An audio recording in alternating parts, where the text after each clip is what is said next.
Hello mga sis! Nandito nga pala ako sa may Congressional Avenue dito sa mismong production area ng ating MIG Graphics kung saan ginagawa ang ating pinakamagandang t-shirt. Ayan o. Oh, di ba? Ilang beses ko na pinakita sa inyo. So, syempre, samahan ninyo ako kung paano ginagawa. Papakita ko sa inyo. Ayan o.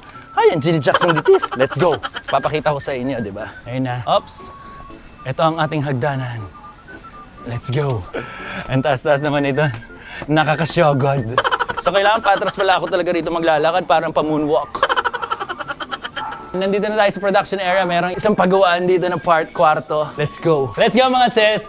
Nandito na tayo sa mismong tinatawag na printing area. Tama ba? Tama ba, kuya? Uy, Junjun si kuya. Oh, ganda. Oh, ay! Kuya, anong pangalan mo, kuya? Alfred. Parang pang mga ghost fighter pa yung labanan nito ni kuya. Ang galing humagod ni kuya, oh.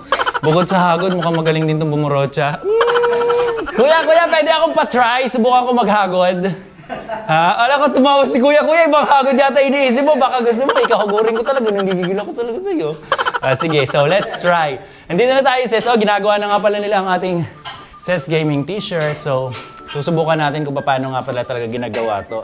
At paano sila si silk screen. Okay, let's go. Ako naman. So, anong gagawin natin? Kuya, ano pangalan mo? Alfred? Yung sa Ghost Fighter to, no? So, ganyan hagod na, no?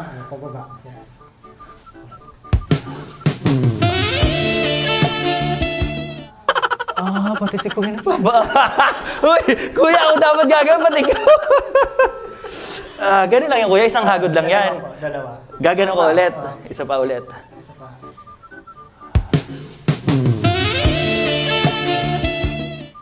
Perfect. Perfect! Di ba? Tingnan natin yung saktong-sakto yung gawa natin, mga sis. Kala ko may mukha na. Ay, ano pala to? Balat. Okay, balat. May isa pa rito. Alright, gawin na natin ng isang malupit-lupit. Feel dapat natin. Sa lahat ng mga gusto mag-silk screen, dapat silk screen 101. Pikit nyo ng onti yung mata. Gusto kayo ng onti. Tapos inhale.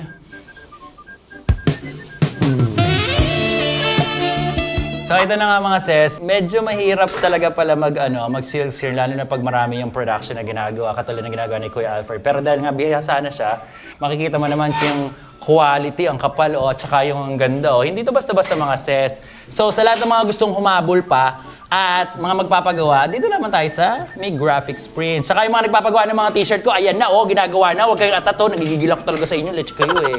Pero ayan na nga, maganda yan. Huwag kayong magdalawang isip. Kasi nga, kung ako nga sinusuot ko to, yung boss ko nga sinusuot, edi suotin nyo na rin, di ba? Pupunta na tayo sa office ngayon pagkatapos magawa ng mga t-shirt kasi pupunta talaga sa office yan para magpalamig. Para magpalamig at saka, syempre, chichikain na rin natin yung mga boss natin.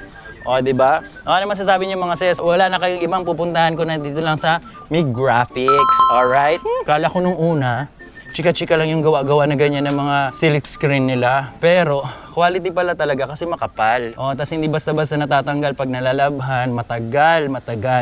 Ayan na. So, ito na ang finished product na ginawa ko. Di ba ang bilis? Mga ilang segundo lang nagawa na agad. Ayan o.